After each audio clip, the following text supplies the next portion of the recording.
హల్లెలూయా. చిన్న technical problem వచ్చింది, దాన్ని సరి చేసుకుని మళ్ళీ లైవ్లోకి వెళ్దాం. ప్రకటన గ్రంథం 1వ అధ్యాయం 4వ వచనం నుండి చదువుతున్నాను, జాగ్రత్తగా చూడగలరు.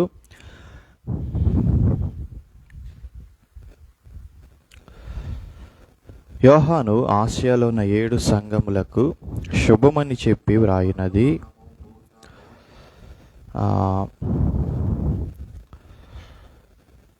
వర్తమాన భూత భవిష్యత్ కాలంలో ఉన్నవాని నుండి, ఆయన సింహాసనం ఎదుటనున్న 7 ఆత్మల నుండి, నమ్మకమైన సాక్షియు, మృతులలో నుండి ఆది సంభూతుడికి లేచిన వాడును, భూపతులకు అధిపతియునైన యేసుక్రీస్తు నుండి కృపా సమాధానములు మీకు కలుగునుగాక అని అంటున్నారు. ప్రియ దేవుని బిడ్డలారా, సో పోయినసారి మనం చెప్పుకుంటా ఈ ఒక విషయాలకు వచ్చాము.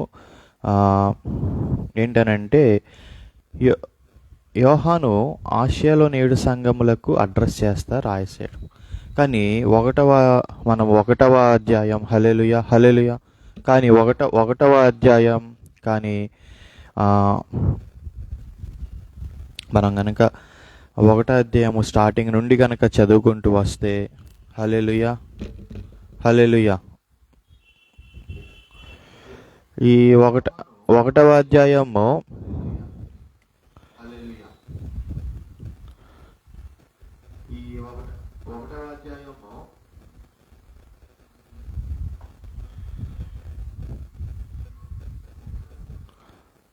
ఒకటవ అధ్యాయం స్టార్టింగ్ నుండి కనుక మనము జాగ్రత్తగా చూస్తే, ఇది యేసుక్రీస్తు వారు తన దాసులకు కనపరచటానికి ఈ విషయాలు రాసినట్టుగా మనం చూడవచ్చు.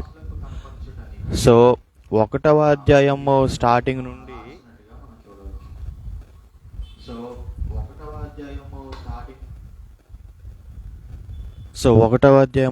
నుండి మనం చదువుకుంటూ వస్తే, 1వ వచనం 1వ అధ్యాయం స్టార్టింగ్ నుండి చూస్తే, ఇది యేసుక్రీస్తు తన దాసులకు కనపరచుటకు రాసినట్టుగా మనం చూడవచ్చు. సో యేసుక్రీస్తు వారు తన దాసులకు కనపరచడానికి రాశారు. తర్వాత ఏమని చెప్తున్నారంటే, యేసుక్రీస్తు వారు ఇది తీసుకుని వెళ్ళి ఆసియాలో ఉన్న 7 సంఘములకు తీసుకుని వెళ్ళి శుభమని చెప్పి వ్రాయమని రాయమని అని చెప్పి, ప్రియ దేవుని బిడ్డలారా, తరువాత ఏమని చెప్తున్నాడంటే, ఆయన వర్తమాన భూత భవిష్యత్ కాలంలో ఉన్నవాని నుండి అని అంటున్నాడు. పోయినసారి మనం దీని గురించి విపులంగా మనం మాట్లాడుకున్నాము. వర్తమాన భూత భవిష్యత్ కాలంలో, so God can be in all times అని, అంటే దేవుడు అన్ని కాలంలో ఉండగలడు ఒకేసారి. మీరు కానీ నేను కానీ ఒకే టైంలో అన్ని చోట్ల మనం ఉండలేము. కానీ దేవుడు ఒకేసారి అన్ని కాలాల్లో ఉండగలడు అన్న విషయాన్ని మనం మాట్లాడుకున్నాం. రేపు ఏం జరుగుతుందో నాకు తెలియదు, రేపు అన్నట్టు రోజున నేను ఇప్పటికీ లేను అక్కడ, కానీ దేవుడు రేపటి అనే రోజున అక్కడ ఆల్రెడీ ఉన్నాడు. ఆయన సృష్టిని సృష్టించిన దేవుడు భూమిని తన చుట్టూ తాను తిరగనిస్తా, భూమిని సూర్యుడి చుట్టూ తిప్పుతా ఉన్నాడు. కాబట్టి ఈ భూమి మీద పగలు, సాయంత్రము లేదా ఉదయము, అస్తమయము అనేది వస్తుంది. అలాగే కాలాలు వస్తున్నాయి, శీతాకాలం అని, ఎండాకాలము, వానాకాలం, ఇలాగ కాలాలు వస్తున్నాయి, రోజులు వస్తున్నాయి. అంటే భూమి తన చుట్టూ తను తిరగటం బట్టి అస్తమయము, ఉదయము జరిగి. కానీ దేవుడు ఈ సృష్టికి అతీతంగా ఉన్నాడు. మనం భూమి మీద ఉన్నాం కాబట్టి మనకి రేపటి రోజున మనం ఉన్నాం, కానీ దేవుడు భూమి మీద లేడు. పరలోకం ఆసీనుడై ఉండి సృష్టిని అన్నిటి పైగా ఆయన ఉన్నాడు. కాబట్టి ఆయన భూమి చుట్టూ తన చుట్టూ దాన్ని తిరిగితే మనం కూడా తన చుట్టూ భూమి మీద ఉన్నాం కాబట్టి భూమి తిరుగుతున్నట్టుగా మనం కూడా తిరుగుతూ ఉంటాం. కానీ మనం ఆయన తిరగాల్సిన అవసరం లేదు. ఆయన అలా స్టేబుల్గా పైన ఆకాశంలో అలా ఉండి చూస్తున్నాడు.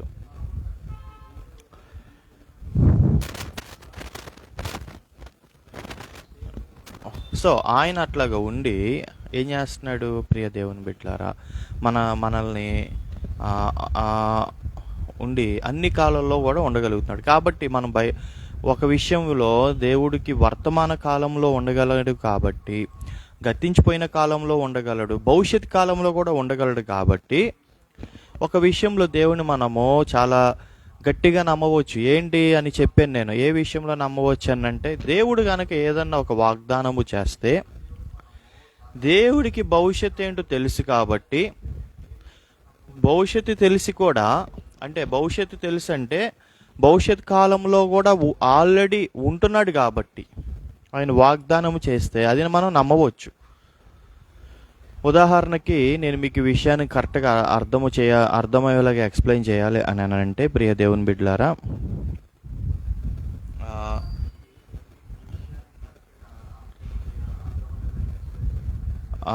ఫర్ ఎగ్జాంపుల్ నేను గనక రేపు ఏం జరిగిద్దో నాకు తెలియదు. నేను రేపు ఎవరో నా దగ్గరికి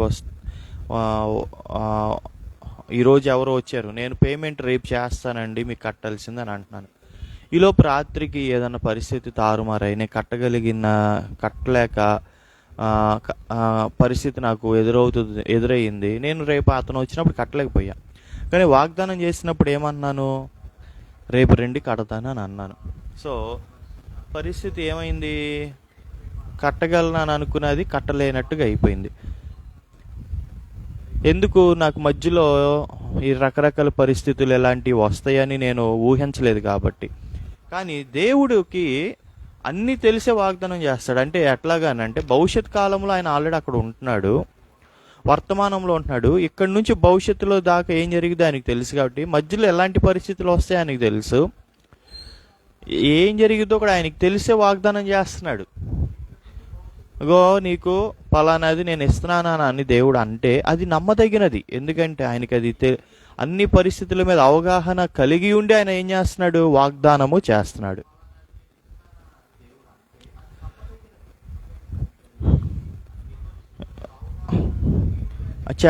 ఆయన వాగ్దానము చేస్తున్నాడు.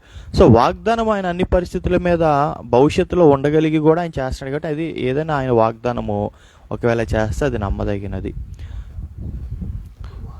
అబ్రహాముని దేవుడు తన తండ్రి ఇంటి నుండి పిలిచినప్పుడు, నేను అనేక జనములకు తండ్రిగా చేస్తాను అని అన్నప్పుడు భవిష్యత్తు ఏంటో దేవునికి తెలిసే వాగ్దానం చేస్తున్నాడు. అలాగే ఇప్పుడు చెప్తున్న ఈ లేఖనాలు కూడా, ఈ ప్రకటన గ్రంథంలో లేఖనాలు తెలియపరుస్తా యోహానికి అంటాడు, ఇదిగో ఇవి త్వరలో సంభవింపనై ఉన్నవి గనుక అని అంటున్నాడు. అన్ని కాలంలో ఉండేవాడు, భవిష్యత్ కాలంలో కూడా ఉండేవాడు కాబట్టి, ఆయన ఉండగలిగిన వాడు కాబట్టి, భవిష్యత్తులో ఏం జరుగుతుందో తెలుసు కాబట్టి ఆయన చెప్తున్నాడు. సో నేను ఒకరోజు శాంతవర్ధన్ గారి అబ్బాయి గారితో మీటింగ్ ప్రతి నెల పెట్టిస్తాను, లేదా 2 monthsకి ఒకసారి పెట్టేస్తాను, సంథింగ్ ఏదో అన్నానండి. సో నేను అంత తర్వాత నేను పెట్టించలేకపోయాను, కానీ అంటానికి మాత్రం అనేసేసాను. ఎందుకు, నా పరిస్థితి అనుకున్నట్టుగా కుదరలేదు. కానీ దేవుడికి అన్నీ తెలిసే వాగ్దానం చేస్తాడు. సో దేవుడికి వాగ్దానాలు చేసే ముందు అన్ని పరిస్థితులు తెలుసు, ఏం జరగబోతాయో వస్తాయో తెలుసు, అన్నీ తెలిసి చేయగలడు. కానీ మనము ఏం జరిగిద్దో ఏంటో తెలియక చేసేస్తాం, ఏది అంత మనకు అనుకూలంగా జరిగిద్దని. కానీ దేవుడికి ప్రతికూలంగా ఉన్నా అనుకూలంగా ఉన్నా కానీ ఆయన చేయగలడు కాబట్టి, ఆయనకి ఏం జరుగుతుందో తెలిసే చేస్తున్నాడు కాబట్టి ఆ వాగ్దానం ఏదైనా చేస్తానని నమ్మదగినది. అలాగే ఆయన సింహాసనం ఎదుటనున్న 7 ఆత్మల నుండి అన్న విషయాన్ని మనం చూసాము. యెషయా గ్రంథము 11వ అధ్యాయంలో, యెషయా గ్రంథము చూడండి, యెషయా గ్రంథము మనకి చూస్తే మీరు చూడండి, యెషయా గ్రంథము 11వ అధ్యాయంలో ఈ యొక్క 7 ఆత్మల గురించి మనం చూడవచ్చు. యెషయా ముద్దు నుండి చిగురు పుట్టును, వాని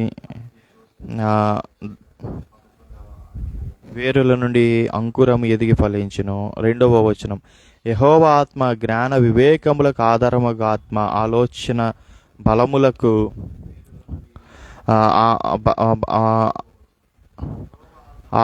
బలములకు ఆధారమగు ఆత్మ, తెలివిని యెహోవా ఎడల భయభక్తులను పుట్టించు ఆత్మ అతని మీద ఉండును, అతని మీదకు వచ్చును అని ఉంది. సో ఇది 7 ఆత్మలు. సో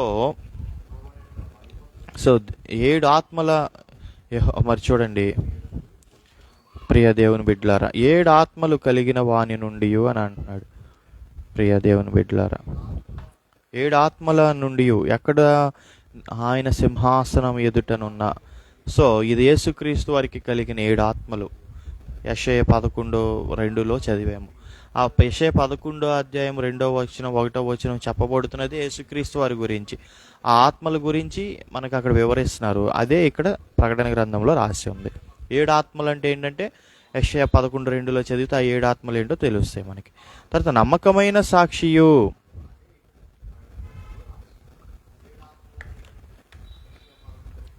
అలాగే నమ్మకమైన సాక్షియు మృతులలో నుండి ఆది సంభూతుడిగా లేచిన వాని నుండి అని రాస్తుంది. సో యేసుక్రీస్తు వారు ఏది చెప్పినా అది నమ్మదగినదండి. ఎందుకు ఇందాకడే మాట్లాడుకున్నాను, నమ్మకమైన సాక్షియు ఆయనకి ఫస్ట్ భవిష్యత్తు తర్వాత అన్నీ తెలుసు చేస్తున్నాడు. ఇంకోటి నమ్మకమైన సాక్షి అని ఎందుకని అంటున్నామని అంటే, యేసుక్రీస్తు వారు ఈ లోకానికి వచ్చినప్పుడు ఎక్కడ కూడా ఆయన ఇగో నా రాజ్యాన్ని స్థాపిస్తానికి వచ్చాను అని ఎక్కడ కూడా అనలేదండి.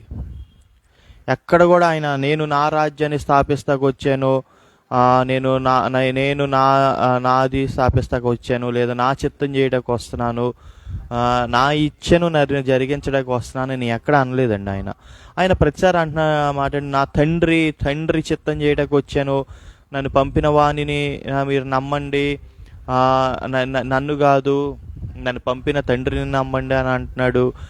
తర్వాత నన్ను చూస్తే ఆయన్ని చూసినట్టే అని అంటున్నాడు. ఏది చేసినా కానీ యేసుక్రీస్తు వారు ఆయన చిత్త ప్రకారం చేయట్లా కానీ దేవుని చిత్త ప్రకారం, ఆయన పంపిన వాని చిత్త ప్రకారం చేస్తూ వచ్చాడు. కాబట్టి దేవుడికి ఎవరైనా నమ్మకమైన సాక్షి లోకంలో ఉన్నారు అని అంటే అది యేసుక్రీస్తు వారు మాత్రమే. మోషేని దేవుడు ఒక బిరుదు ఇచ్చాడు, నా ఇంట నమ్మకస్తుడని. కానీ అదే మోషే కొన్నిసార్లు దేవుని చిత్తానికి వ్యతిరేకంగా చేసిన సందర్భం కూడా ఉంది.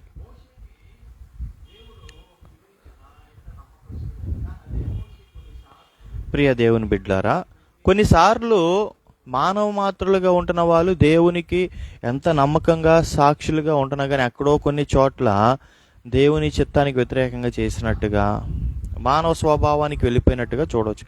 కానీ ఏకైక వ్యక్తి ఈ లోకంలో కేవలము 100% మానవుడిగా 100% దైవంగా ఉండి దేవుని చిత్తానికి లోబడి దేవునికి సాక్షిగా జీవించింది ఎవరైనా ఉన్నారనంటే అది యేసుక్రీస్తు వారు మాత్రమే. సో యేసుక్రీస్తు వారు ఏది చెప్పినా, కాబట్టి యేసుక్రీస్తు వారు దేవునికి నమ్మకమైన సాక్షి అన్నమాట. ప్రియ దేవుని బిడ్డలారా, సో యేసుక్రీస్తు వారు నమ్మకమైన సాక్షి. ఎవరికి నమ్మకమైన సాక్షి అంటే దేవాది దేవునికి నమ్మకమైన సాక్షి. ఆయన సిలువలో మరణించే ముందు కూడా అంటాడు, నా ఈ గిన్నె నా నుండి తొలగించు అని. ఒకవేళ అది ఈ యొక్క శ్రమలు గుండా వెళ్తాం, ఈ గిన్నె నా నుండి పోవటం కనుక మీ చిత్తమే కనుక అయితే నేను దాన్ని ఏం చేస్తాను, శిరసా వహిస్తాను అన్నట్టుగా ప్రార్థన చేశాడు ఆయన. సో ఎవరైనా ఈ దేవునికి నమ్మదగిన వారు ఎవరైనా ఉన్నారంటే యేసుక్రీస్తు వారు మాత్రమే దేవునికి. సో అలాంటి నమ్మకమైన వారు చెప్తున్న మాటలు కాబట్టి నమ్మకమైన సాక్షియు. సో దేవునికి నమ్మకమైన సాక్షి ఎవరైనా ఉన్నారంటే అది యేసుక్రీస్తు వారు మాత్రమే. అలాగే మృతులలో నుండి ఆది సంభూతుడిగా లేచిన వాని నుండి అని అంటున్నాడండి. సో మృతులలో నుండి ఆది సంభూతుడిగా లేచిన వాని నుండి అనే విషయాన్ని కూడా మనం ధ్యానం చేసాము. ప్రియ దేవుని బిడ్డలారా, ఎవరు మృతులలో నుండి ఇప్పుడు చనిపోయి బ్రతికిన వారు చాలామంది మనం చూసాము. లాజరును చూసాము, పేతురు చనిపోయిన వారిని లేపినట్టు చూస్తాం, యేసుక్రీస్తు వారు చనిపోయిన వాళ్ళని లేపారు.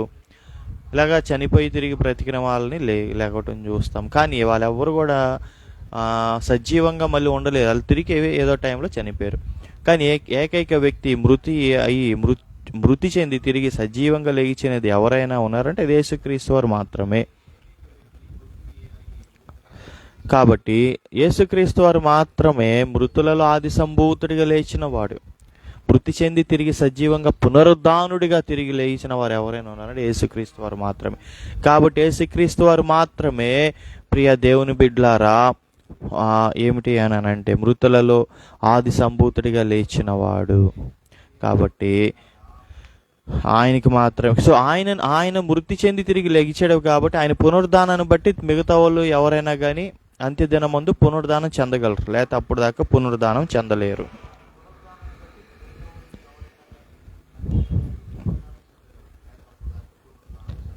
తర్వాత భూపతులకు అధిపతియునైన యేసుక్రీస్తు నుండి కృపా సమాధానములు మీకు కలుగునుగాక అంటున్నాడు.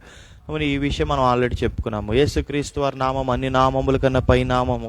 అలాగే యేసుక్రీస్తు వారిని దేవాది దేవుడు అన్నిటికన్నా పైగా హెచ్చించాడు. అలాగే యేసుక్రీస్తు వారు రాజులకు రాజు, ప్రభువులకు ప్రభువు. అలాగే రోమపత్రిక 13వ అధ్యాయంలో చూస్తే ఈ యొక్క గవర్నమెంట్స్ ఇక్కడ ఈ లోకంలో పెట్టింది ఎవరైనా ఉంటే దేవుడే. కాబట్టి వీళ్ళందరికీ పైగా ఎవరున్నారు? యేసుక్రీస్తు వారు ఉన్నారు. యేసుక్రీస్తు వారు తండ్రి కుడి పార్శ్వమున ఆసీనుడై ఉన్నాడు. సో యేసుక్రీస్తు వారు తండ్రి కుడి పార్శ్వమున ఉన్నాడు కాబట్టి ఆయన మాత్రమే అందరికి, భూపతులకు అందరికీ ఇప్పుడు అధిపతి. ఇప్పుడు మోడీ గవర్నమెంట్ వచ్చింది, మోడీకి కూడా ఈ లేఖనం ప్రకారం అధిపతి ఎవరంటే యేసుక్రీస్తు వారు మాత్రమే. ఇక్కడ ప్రియ దేవుని బిడ్డలారా, టీడీపీ కూటమి వచ్చింది. సో ఆ కూటమి ప్రభుత్వానికి కూడా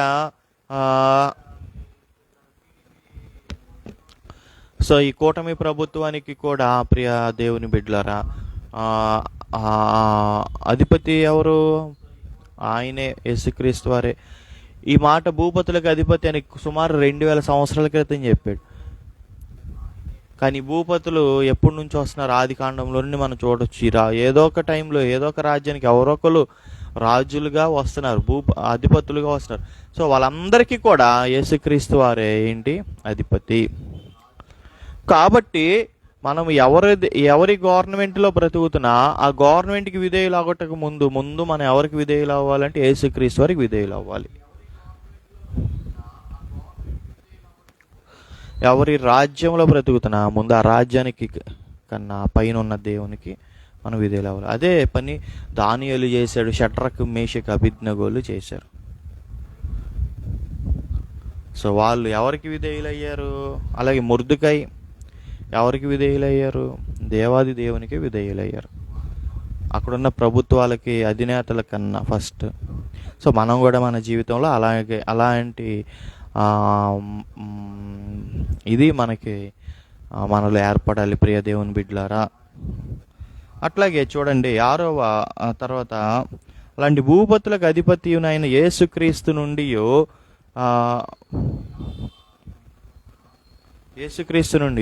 కృపా సమాధానములు మీకు కలుగును గాక అంటున్నాడండి. సో మనకి కృపా సమాధానములు ఎవరి వల్ల వస్తాయి? కేవలము ప్రియ దేవుని బిడ్డలారా యేసుక్రీస్తు నుండి మనకి కృపా సమాధానములు కలగాలని మనకి రాస్తున్నారండి. సో కృపా సమాధానములు యేసుక్రీస్తు నుండి మనకు కలుగుతాయి. దేవాది దేవుడు కృప అనేది ఎవరి ద్వారా చూపిస్తున్నాడు అంటే దేవుని వల్ల చూపిస్తున్నాడు. అలాగే యేసుక్రీస్తు వారి ద్వారానే ఆయన మనకి ఏం చూపిస్తున్నాడు అంటే కృప చూపిస్తున్నాడు ప్రియ దేవుని బిడ్డలారా. అట్లాగే యేసుక్రీస్తు వారు మనకు సమాధానం కూడా కొలసి 3వ అధ్యాయంలో చూస్తే మనకు ఒక మాట రాసి ఉంటుంది. ఏమని రాసి ఉంటుంది అని అంటే, క్రీస్తు సమాధానము మీ హృదయములలో ఏలుచుండనీయుడి అని రాస్తుంది. తర్వాత ఫిలిప్పీ పత్రికలో ఇంకో మాట ఏమని రాస్తూ ఉంటుందంటే, ప్రతి విషయంలోనూ కృతజ్ఞతాపూర్వకంగా మీ విజ్ఞాపనలు దేవునికి తెలియపరచండి. అప్పుడు ఏమొస్తుందంట? అన్నిటికి మించిన దేవుని సమాధానం మీ తలంపులకు కావలి ఉంటుందని రాస్తుంది. సో సమాధానం ఇవ్వగలిగిన వాళ్ళు ఎవరైనా ఉన్నారంటే యేసుక్రీస్తు వారు మాత్రమే. సో ఆయన నుండి మనకి కృపా ప్లస్ సమాధానం, కృపా సమాధానములు కలుగును గాక అంటున్నాడు. 6వ వచనం, మనలను ప్రేమించుచు తన రక్తము వలన మన పాపముల నుండి మనలను విడిపించిన వానికి మహిమయు ప్రభావమును యుగ యుగములు కలుగును గాక అంటున్నాడండి. 6వ వచనం చూడండి, మనలను ప్రేమించుచు తన రక్తము వలన ఏంటంట? మన పాపముల నుండి మనం విడిపించిన వానికి కృపా సమాధానములు విడిపించిన వానికి మహిమయు ప్రభావమును యుగ యుగములు కలుగునుగాక అంటున్నాడు. ప్రియ దేవుని బిడ్డలారా, మహిమయు సమాధానములు ఎవరికి అంట? పాపంలో చిక్కుబడి ఉన్న మనల్ని ఆ పాపము నుండి విడిపించి, ఎట్లాగంటే ఎట్లా విడిపించాడు అంటే యేసుక్రీస్తు వారు స్వయంగా తన రక్తము ద్వారా విడిపించాడు. ఎంత గొప్ప విషయం అండి ఇది. బైక్ నేను ఎప్పుడన్నా చూడండి, ఫైనాన్స్లో మీరు పెట్టుంటే ఏదన్నా బండి సీజ్ అయిపోతే ఫైనాన్స్ ఆఫీస్లో బైక్ విడిపించాలంటే మనం ఏం చేయాలి? ధనాన్ని తీసుకెళ్ళి అక్కడ పెట్టాలి. ఎక్కడ తాకట్టులో మీ బంగారం ఉంటే ఏం చేస్తాము? మీరు ధనాన్ని ఇచ్చి తాకట్టు నుండి విడిపించాలి. అలాగే మనము అపరాధముల చేత, పాపముల చేత సచ్చిన వారై ఉన్నప్పుడు దేవుడు క్రీస్తుతో కూడా మనల్ని ఏం చేశాడు? బ్రతికించాడు. ఆయన రక్తము ద్వారా, యేసుక్రీస్తు రక్తము ప్రతి పాపము నుండి మనల్ని పవిత్రులుగా చేయనని రాస్తుంది. ప్రియ దేవుని బిడ్డలారా, 1 యోహాను పత్రికలో ఉంటుంది. సో ఆయన రక్తము ద్వారా మనల్ని ఏం చేశాడనంటే అపవాది నుండి విడిపించాడు, పాపము నుండి విడిపించాడు. చూడండి, ఈ లోక అధికారం నుండి మనల్ని విడిపించాడు. ప్రియ దేవుని బిడ్డలారా, యేసుక్రీస్తు వారు మనల్ని ఏం చేశాడనంటే ఈ యొక్క పాపము నుండి వీటన్నిటి నుండి ఆయన మనల్ని విడిపించాడు తన రక్తము ద్వారా. సో కాబట్టి ఈ విషయాన్ని గమనించండి. ఇక్కడ చాలా నిగూఢమైన సత్యం ఉంది. ఏంటంటే చాలామంది యొక్క అభిప్రాయం, ఈరోజు కూడా ఎంతోమంది ఒక అభిప్రాయం ఏంటంటే మేము బాగా బ్రతుకుతున్నాము, మేము మంచిగా బ్రతుకుతున్నాము, మేము గొప్ప పనులు చేస్తున్నాము, మేము దాన ధర్మాలు చేస్తున్నాము, మేము ప్రియ దేవుని బిడ్డలారా మేము అట్లా చక్కగా నీతిగా బ్రతుకుతున్నాము, ఇట్లా చక్కగా నీతిగా బ్రతుకుతున్నాము, మేము అట్లాగా చేస్తున్నాము, ఇట్లాగా చేస్తున్నాం కాబట్టి మాకేముంది, పరలోక రాజ్యం ఉందని అంటున్నారు.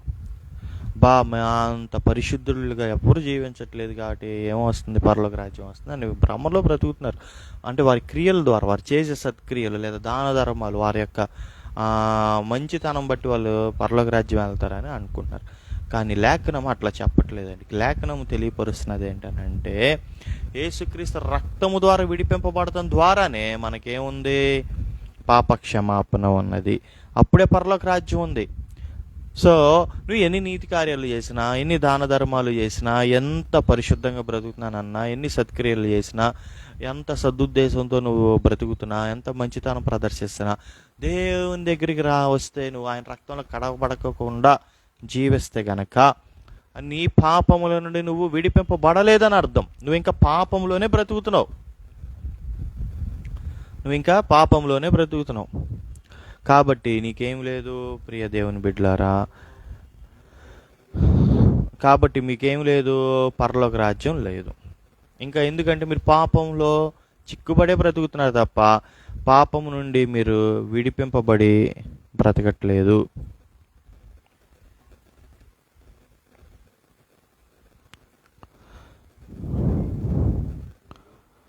పాపం నుండి విడిపింపబడి బ్రతకాలనంటే యేసుక్రీస్తు రక్తం ద్వారానే అది పాసిబుల్ అవుతుంది. సో రెండవది, ఆయన మనలను తన తండ్రి యగు దేవునికి ఒక రాజ్యముగాను యాజకులుగాను చేసెను అని రాస్తుందండి.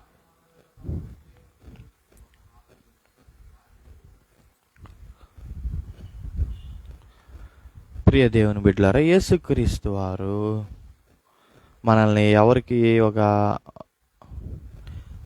రాజుగా, మనల్ని చూడండి, దేవునికి మనల్ని యేసుక్రీస్తు వారు ఏం చేశాడంట, తండ్రి యగు దేవునికి మనల్ని ఒక రాజ్యముగా ఏం చేశాడు, యాజకులుగా చేశాడు. Kings and priest. మనం రాజులైన యాజక సమూహము. ప్రియ దేవుని బిడ్డలారా, సో మనం ఏంటి, రాజులైన యాజక సమూహమై ఉన్నాము. సో రాజులైన యాజక సమూహముగా ఉన్నాము కాబట్టి దేవుడికి మనల్ని యేసుక్రీస్తు వారు తన రక్తం ద్వారా మనల్ని విడిపించి పరిశుద్ధులుగా మార్చి, నీతిమంతులుగా మార్చి మనల్ని ఏం చేస్తున్నాడు అని అంటే ఆయన యొక్క అమూల్యమైన రక్తంలో మనల్ని కడగబడి మనల్ని పవిత్రులుగా, పరిశుద్ధులుగా చేసి ఏం చేస్తున్నాడు అంటే దేవునికి, తండ్రి అగు దేవునికి. మళ్ళీ చూడండి, దేవుని నేను డైరెక్ట్గా సంబోధించకుండా తండ్రి అగు దేవుడు. సో మనల్ని పరిశుద్ధ గ్రంథంలో చూస్తే ప్రియ దేవుని బిడ్డలారా, 2 మాటలు మనం చూడొచ్చు. ఏంటనంటే మత్తయి సువార్తలో కానీ, లూకా సువార్తలో కానీ, మార్కులో కానీ చాలా చోట్ల మనం చూస్తే దేవుడు యేసుక్రీస్తు వారు దేవుడని సంబోధించకుండా తండ్రి అని సంబోధిస్తాడు. కొన్ని చోట్ల పరలోకమందు తండ్రి అని అంటాడు. సో దేవుణ్ణి తండ్రి అని ఎక్కడ కూడా ఈ యొక్క భూలోకంలో ఎవ్వరు కూడా సంబోధించినట్టుగా చూడం మనం. దేవుని దేవుడనే అంటారు. నాకు తెలిసినంతవరకు ఏ మత గ్రంథాలలో కూడా దేవుని తండ్రి అని సంబోధించినట్టుగా లేదు. అలాగే ఇంకో చోట మనం చూస్తే యెషయా గ్రంథంలో సృష్టించడం నీకు భర్త అయి ఉన్నాడు కానీ రాసుండే. సో యేసుక్రీస్తు వారు దేవుణ్ణి మనకి ఎట్లాగా మార్చేసేసాడు అంటే తండ్రిగా మార్చేసేసాడు. మొదటి నుంచి ఆయన మనల్ని కుమారులుగాని స్వీకరిద్దామని అనుకుంటున్నాడు. ఎవరిని బట్టి? యేసుక్రీస్తు వారిని బట్టి. కాబట్టి ఏ మత గ్రంథంలో కానీ ఎక్కడ కూడా మనం చదవని ఒక గొప్ప సత్యము, ఒక గొప్ప బంధము ఎక్కడ చూస్తామంటే పరిశుద్ధ గ్రంథంలోనే చూస్తాం, క్రైస్తవ్యంలోనే చూస్తాం. యెహోవా దేవుని దగ్గర మాత్రమే చూస్తాం. ఏంటంటే ఆయన దేవుడుగాను మనల్ని ఆయన కుమారులుగాను, ఆయన తండ్రిగాను మనల్ని కుమారులుగాను ఉంచుతున్నది అక్కడే చూస్తున్నాము. ఇక్కడే చూస్తున్నాయి, క్రైస్తవ్యంలోనే చూస్తాం. నాకు తెలిసినందుకు ఎక్కడ కూడా ఉండదు. సో తండ్రి అగు దేవుని కింగ్స్ అండ్ ప్రీస్ట్గా మారుస్తున్నాడు. రాజ్యముగాను యాజకులుగాను మారుస్తున్నాడు అంటండి. రాజ్యముగా. కాబట్టి ప్రియ దేవుని బిడ్డలారా, ఒక గొప్ప ఆధిక్యత యేసుక్రీస్తు వారిని కలిగిన వారికి ఏం చేస్తున్నాడు దేవుడు అందిస్తున్నట్టుగా మనం చూడవచ్చు. ఏంటి గొప్ప ఆధిక్యత అని అంటే ప్రియ దేవుని బిడ్డలారా, ఒక చూడండి, చాలామంది మనం యేసుక్రీస్తు వారిని అంగీకరించిన తర్వాత మన స్థితి మారుస్తున్నాడు. ఆయన ఎట్లా మారుస్తున్నాడండి? నువ్వు ఒక అల్పుడిగా బ్రతికినా, అయోగ్యుడిగా సమాజం దృష్టిలో బ్రతికినా, నువ్వు ప్రజల్లో నిన్ను చేత్కరించుకున్నట్టుగా బ్రతికినా, నేను తక్కువ చేసి మాట్లాడుతున్నా, నువ్వు నీ కించపరుస్తూ మాట్లాడుతున్నా, నేను అవమానిస్తూ మాట్లాడుతున్నా, వాళ్ళు నిన్ను ఎట్లాగైనా చూడని, కానీ దేవుని దృష్టిలో నువ్వు ఒక కింగ్, నువ్వు ఒక రాజు అయిన యాజక సమూహము, రాజ్యముగాను యాజకులుగా చేస్తున్నాడంట, యాజకులుగాను. సో మనల్ని ఎవరు మనం క్రీస్తులో దేవునికి అంటే మన కుమారులము. ఆయన మనకి దేవుడై ఉన్నాడు, అలాగే తండ్రి అయి ఉన్నాడు. అట్లాగే మనల్ని యాజకులుగా కూడా చేస్తున్నాడు. కుమారులుగా మార్చడమే కాదు, నీతిమంతులుగా మనం మార్చడమే కాదు, పాపం నుండి మనం విడిపించడమే కాదు, ఏం చేస్తున్నాడు అంటే చూడండి, రాజ్యముగాను తర్వాత యాజకులుగా చేస్తున్నాడు ఆయన. ఇదంత గొప్ప విషయం ఎక్కడైనా చూడొచ్చుతా? మనం చూడడం. ఇక్కడ మాత్రం క్రైస్తవంలోనే ఇలాంటి గొప్ప ఇది దేవుడు మనకి ఇచ్చాడు. రీసెంట్గా నన్ను ఒక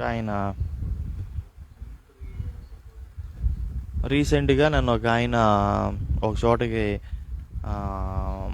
ఒక పక్కన ఎక్కడ సందులో వెయిట్ చేయమని అన్నాడు.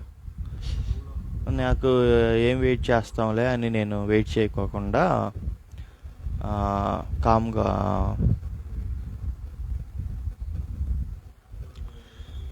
సరే కొంచెంసేపు నేను అక్కడికి వెళ్ళి సందు దగ్గరికి వెళ్ళి వెయిట్ చేస్తున్నానండి. వెయిట్ చేస్తున్నాను కానీ ఆయన రాలేదు. నేను కొంచెం నడుచుకుంటూ ఇంటి వైపుకి వస్తుంటే ఎదురయ్యాడు. సరే ఆ సందుకు కొంచెం దగ్గరలో ఎదురైతే నేను కూర్చోమన్నాడు, కూర్చొని. అప్పుడు నేను అతనితో అన్న మాట ఏంటంటే, ఎందుకన్నా నేను నా ఇంటి దగ్గర వెయిట్ చేస్తాను కదా, పక్కన ఎక్కడో సందు దగ్గరికి వచ్చి వెయిట్ చేయటం ఎందుకు అని అన్నా. అంతేనండి, ఆ ఒక్క మాట అన్నందుకు నన్ను అన్న మాటలు ఏంటనంటే, అని ఒక చిన్న మాట అన్నందుకండి, నీ సోది మాటలు నా దగ్గర మాట్లాడొద్దు, నా స్టేటస్ ఎక్కడ, నీ స్టేటస్ ఎక్కడ, నా స్థాయి ఎక్కడ, నీ స్థాయి ఎక్కడ, మా ఇల్లు ఎక్కడ, నీ ఇల్లు ఎక్కడ, ఇట్లాగే మాట్లాడుకుంటే ఇట్లాగే ఒక పావు గంట సేపు 20 నిమిషాల సేపు మాట్లాడాడండి. నీ స్థాయి ఎక్కడ, నా చదువు ఎక్కడ, నీ చదువు ఎక్కడ, నాకున్న పరిచర్య అనుభవం ఎక్కడ, నీకున్న పరిచర్య ఎక్కడ, నాకున్న వయసు ఎక్కడ, నీకున్న వయసు ఎక్కడ, నీకు వచ్చే జనం ఎంతమంది, నాకు వచ్చే జనం ఎంతమంది, మీ నాన్న ఎక్కడ, మా నాన్న ఎక్కడ, నాకు వచ్చే డబ్బులు ఎట్లాగా, నీకు వచ్చే డబ్బులు ఎట్లాగా,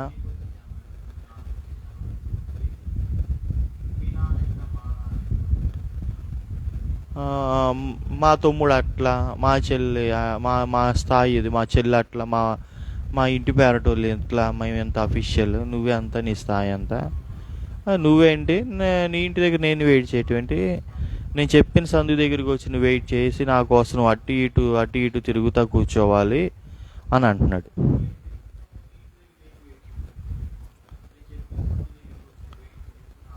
అని అంటున్నాడు. సో మానవులు హెచ్చుతగ్గులు, స్థాయిలు ఇవన్నీ ఏం చేస్తారంటే చూస్తారు, ఎట్లాగ మాట్లాడతారు మానవులు, హెచ్చుతగ్గులు స్థాయిలు ఇలా మాట్లాడు. కానీ దేవుడు అలాంటివన్నీ తీసేసి కుమారులుగా చేసుకుంటున్నాడు ఆయనకి మనల్ని. అట్లాగే యాజకులుగా కూడా చేసుకుంటున్నాడు. నువ్వు ఎవరైనా కానీ, ఏ స్థాయి ఉన్నా కానీ, నీకు ఎంత చదువు ఉంటే నేను యాజకుడివి అని అనట్ల దేవుడు. అను అక్కడ పని చేస్తున్నావు, ఆ కంపెనీలో చేస్తే నేను యాజకుడిగా చేసుకుంటాను అని అనట్లా. ఏ కంపెనీలో వర్క్ చేస్తా, నువ్వు చేసినా చేయకపోయినా, నువ్వు పొట్టోడివైనా పొడుగోడివైనా, నువ్వు అందగాడివైనా అందగాడి కాకపోయినా, నువ్వు ధనికుడివైనా పేదవాడివైనా, నీకు స్థాయి ఉన్నా లేకపోయినా, నీకు మంచి ఆరోగ్యం ఉన్నా లేకపోయినా, మీ నాన్న గొప్పవాడైనా కాకపోయినా, నువ్వు పెద్ద కులంలో పుట్టినా తక్కువ కులంలో పుట్టినా,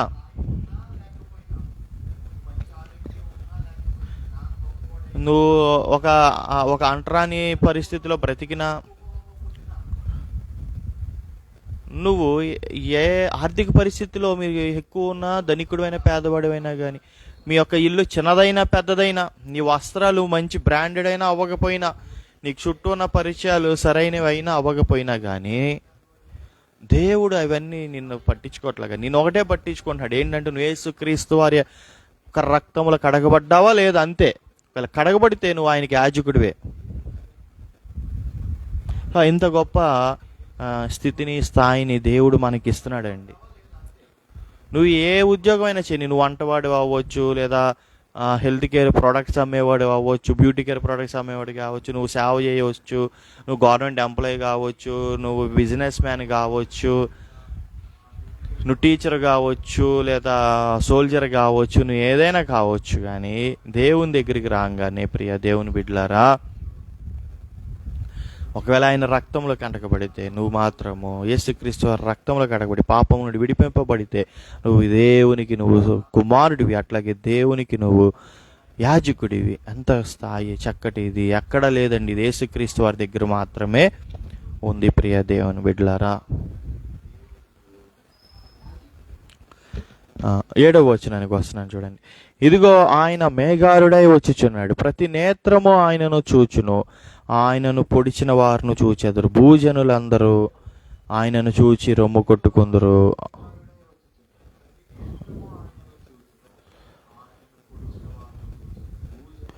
ఆమేన్ అని అంటున్నాడండి.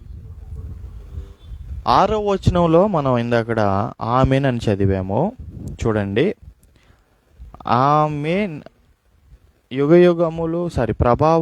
ప్రభావమును యుగయుగములు కలుగునుగాక ఆమేన్. సో మహిమ ప్రభావములు కలగవలసిన దేవాది దేవునికే, యేసుక్రీస్తు వారికే.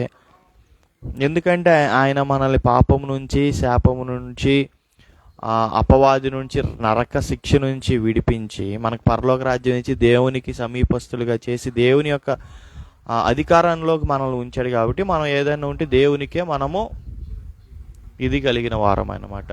ఇప్పుడు నా పాయింట్ ఏంటనంటే, అక్కడ ఆమెన్ అని ఉంది కదా 6వ వచనంలో, ఆమెన్ అనే దగ్గర నుండి 7వ వచనంలో ఆమెన్ దాకా మనం చదువుకుంటూ వెళ్తే ఈ యొక్క బుక్ పర్పస్ ఏంటో అర్థమవుతుంది. ఆమెన్ అనే 6వ వచనంలో ఆమెన్ దగ్గర నుండి 7వ వచనంలో ఆమెన్ దాకా మధ్యలో ఈ యొక్క బుక్ పర్పస్ మనకి అర్థమవుతుంది. ఏంటి అని అంటే, ఇదిగో ఆయన మేఘారుడై వచ్చుచున్నాడు, అదే ఈ బుక్ పర్పస్.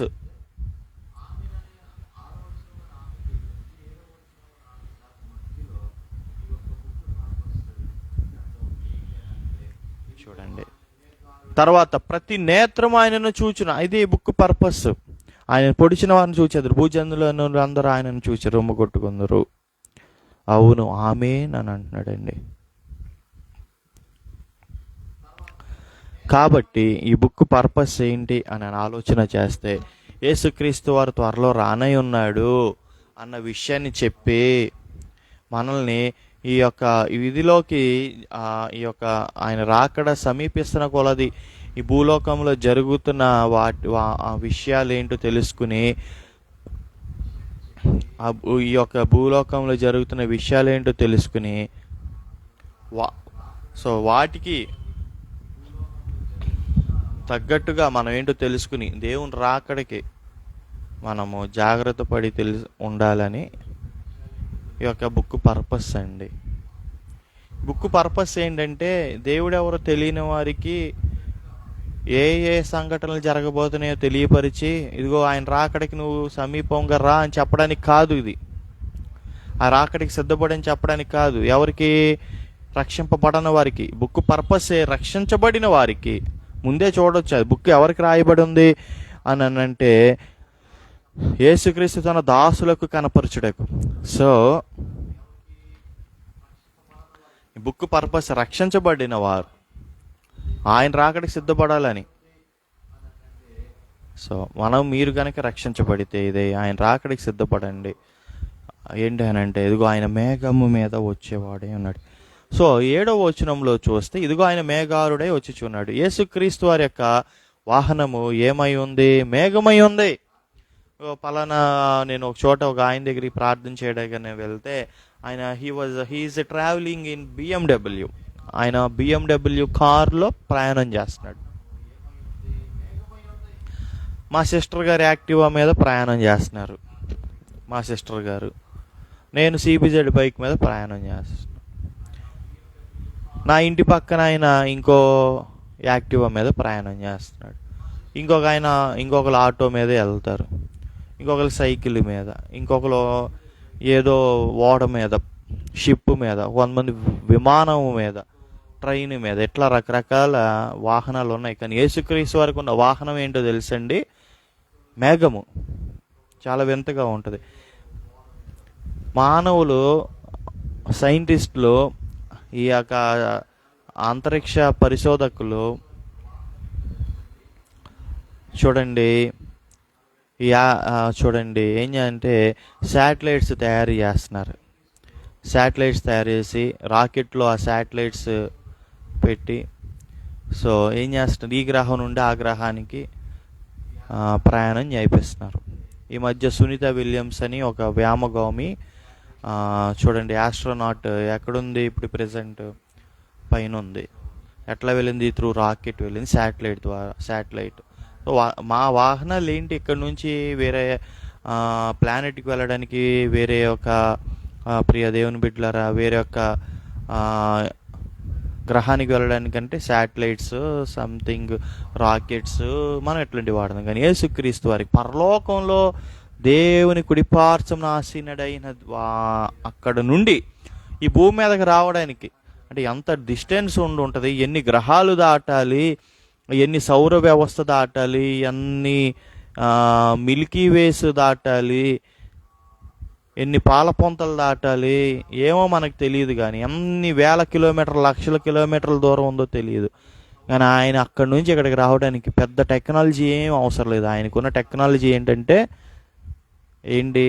మేఘము. చాలామంది ఎక్కడో అంతరిక్షంలో స్పేస్ స్టేషన్, ఎలాన్ మస్క్ కొంతమంది ఇలాంటివన్నీ చూస్తున్నాము. ఈ స్పేస్ స్టేషన్స్ అని, స్పేస్ స్టేషన్స్, తర్వాత ఆ స్టేషన్, ఈ స్టేషన్ కింద ఒకటి ఇండియా కూడా ఉంది. ఇండియా కూడా ఏముంది, స్పేస్ స్టేషన్స్ ఉన్నాయి కింద భూమి మీద. బెంగళూరులో ఒకటి, నెల్లూరు దగ్గర ఒకటి, ఇలాంటివి చూస్తున్నాము మనము. కానీ ఇవన్నీ ఉండి ఇంత టెక్నాలజీ, కొన్ని మనుషులు, కొన్ని వేల కంప్యూటర్లు, వందల కంప్యూటర్ల ముందు మనుషులు కూర్చొని మనం ఏం చేస్తున్నాం,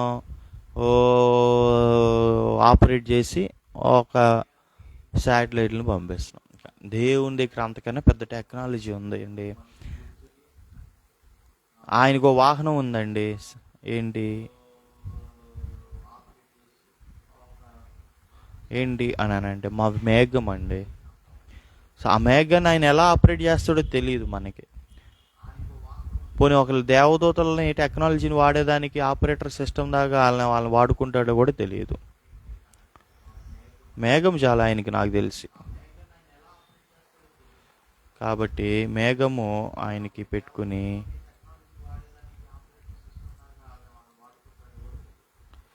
సో ప్రియ దేవుని బిడ్డలారా, దేవుని దగ్గర హై టెక్నాలజీ ఉంటుందండి. సోఫిస్టికేటెడ్ అంటే హైలీ డెవలప్డ్ మానవ మేధస్సుకు అందనివి ఆయన దగ్గర ఉన్నాయి.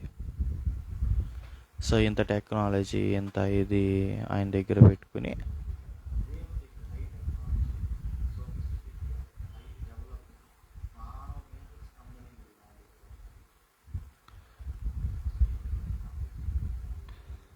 సో అంత టెక్నాలజీ ఉపయోగించి ఆయన ఏం చేస్తున్నాడు, మేఘం మీద ఈ భూమి మీదకి వస్తున్నాడని. మేఘారుడై వచ్చుచున్నాడు.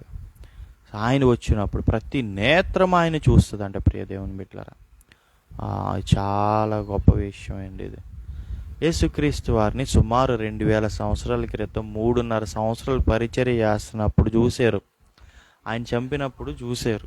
ఆయన సులువు మీద వేలాడుతున్నప్పుడు చూశారు. ఆయన్ని సమాధి చేస్తున్నప్పుడు చూశారు. ఆయన ఆరోహణమై లెగిచి కొంతకాలం భూమి మీద పునరుద్ధానుడయ్యి కొంతకాలం భూమి మీద తిరిగి ఏం చేశాడు, సాక్ష్యముగా అందరికీ కనబడి చేశాడు. తర్వాత ఆయన ఒలివల కొండ దగ్గర ఆరోహణమయ్యి దేవుని కుడి పార్శ్వమున మేఘము మీద వెళ్ళాడు ఆయన ఇక్కడి నుంచి పరలోకానికి. అలాగే మేఘము మీద ఇక్కడి నుంచి పరలోకానికి వెళ్ళాడు ఆయన. అలాగే మేఘము నుండి ఎప్పుడైతే మేఘం మీద నుండి పరలోకానికి వెళ్ళాడు ఇప్పుడు దాకా ఎవరు చూడలేదండి. అప్పుడాక అందరు కనబడుతున్నారా లేదు. ఒకవేళ చాలామంది మేము దేవుని చూసాం, యేసుక్రీస్తు ఏమన్నా ప్రార్థన చేస్తున్నప్పుడు విజన్స్ ద్వారానో ఇట్లా చూస్తున్నారు, కానీ స్వయంగా చూసినట్టుగా మనం ఎక్కడ చూడలే. కానీ ఇప్పుడు చూస్తాం మనం. ఎప్పుడు ఆయన మళ్ళీ మేఘారుడై వస్తున్నప్పుడు, తిరిగి వస్తున్నప్పుడు మనం ఏం చేస్తాము, ఆయన చూస్తాము.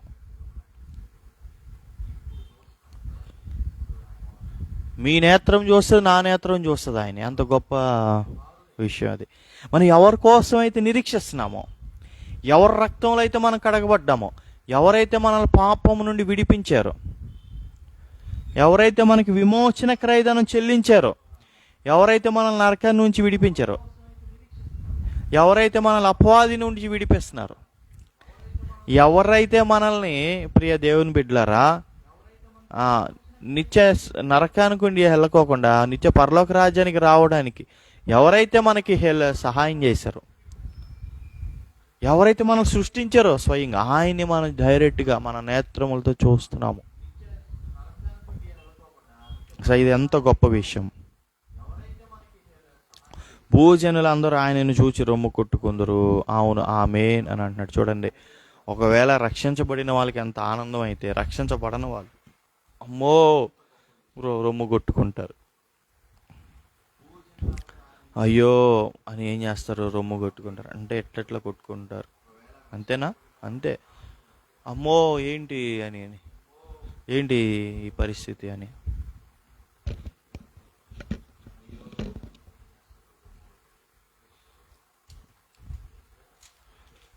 ఏంటి పరిస్థితి అని. ఎందుకంటే వాళ్ళు మరి యేసుక్రీస్తు వారి రక్తంలో కడగబడిన వారికి ఆనందం, కడగబడని వారికి ఏంటి, దుఃఖం వస్తుంది, బాధ వస్తుంది, భయం వస్తుంది, భీతి వస్తుంది. అరే మనం ఎంతకాలం ఈయన కాదనుకున్నాం కదా దేవుడు, మరి ఈయనే దేవుడా అన్న విషయం తెలిసినప్పుడు ఏమైపోతారు, ఒక్కసారిగా గుండెలు బద్దలు అయిపోతుంది. ఆ రోజు ఇక నీకు రక్షణ ఒకవేళ నీకు ఉంటుందో లేదో కూడా తెలియదు. ప్రియ దేవుని బిడ్డలారా,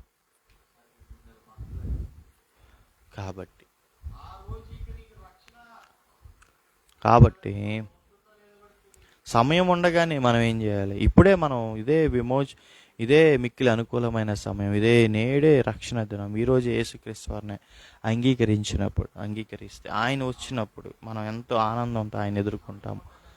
కాబట్టి దేవుడి కొద్ది మాటలు మన వినికిడిలో దీవించి ఆశీర్వదించునుగాక. ప్రియ దేవుని బిడ్డలారా,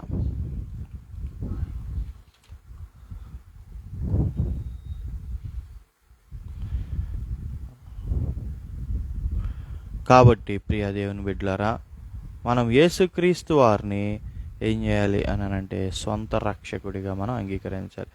ఈ బుక్ ఏంటంటే మనం యేసుక్రీస్తు వారిని సొంత రక్షకుడిగా అంగీకరించమని చెప్పడానికి రాయబడలేదు, కానీ సొంత రక్షకుడిగా అంగీకరించిన వాళ్ళు ఏం జరగబోతుందో తెలుసుకోవడానికి రాశారు. కానీ మనం బుక్ చదువుతున్నాం కాబట్టి మనం ఏం చేద్దామనంటే, ఒకవేళ రక్షించబడని వాళ్ళు దయచేసి గమనించండి. ఒకరోజు రాబోతున్నాడు ఆయన వచ్చినప్పుడు మీరు ఆయన్ని ఆనందంతో మీరు ఎదుర్కొన వెళ్ళాలి అని అంటే, ప్రియ దేవుని బిడ్డలారా, మీరు రక్షించబడిన స్థితిలో ఉండాలి. మీరు ఆయన్ని ధైర్యముగా ఎదుర్కొనే స్థితిలో ఉండాలి, నేనైనా మీరైనా. సో అలాంటి పరిస్థితి మనకి రావాలని కోరుకుంటూ, రక్షించబడాలని కోరుకుంటూ ఈ కొద్ది మాటలు యేసునామములో ముగిస్తున్నాను. ప్రార్థన చేసుకుందాం. జీవము కలిగిన దేవా, సర్వాధికారి, సర్వోన్నతుడా, మీ కుమారుడు ఇదిగో యేసుక్రీస్తు వారి ద్వారా ప్రార్థన చేస్తున్నాం ప్రభా. ఇదిగో ఈ ప్రకటన గ్రంథం 1:4-7 వరకు చూసాము అయ్యా. చూసిన ఈ విషయాలలో ప్రభా మేము జాగ్రత్తగా అర్థం చేసుకుని ప్రభా వాటి ప్రకారం జీవించి అవలంబించి అయా ప్రభా ముందుకు సాగడానికి సహాయం చేయ ప్రభా. తదుపరి వచనాలు కూడా అయా మరి మేము ధ్యానం చేయడానికి కూడా సహాయం చేయమని యేసు పరిశుద్ధమైన నామంలో అడిగి వేడుకుని పొంది ఉన్నాం తండ్రి. ఆమేన్, ఆమేన్, ఆమేన్. హల్లెలూయా. లైవ్ వీక్షించిన మీ అందరు కూడా దేవుని పేరిట వందనాలు తెలియపరుస్తున్నాను. ఏదైనా ప్రార్థన అంశములు ఉంటే వెనకాల ఫోన్ నెంబర్ కనిపిస్తుంది, ప్రార్థించగలరు. సరే, తెలియపరచగల ప్రార్థిస్తాము. ఎవరైనా మీ ఆఫరింగ్ పంపాలి అని దేవుడు ప్రేరేపిస్తే కూడా మీరు పంపవచ్చు. అలాగే ఏదన్నా డౌట్స్, ప్రశ్నలు ఏదైనా ఉండగానే మీరు అడగవచ్చు. ఈ మాటలు మరి యొక్క కార్యక్రమాన్ని ఇంతటితో ముగిద్దాం, ఈ లైవ్ని. హల్లెలూయా.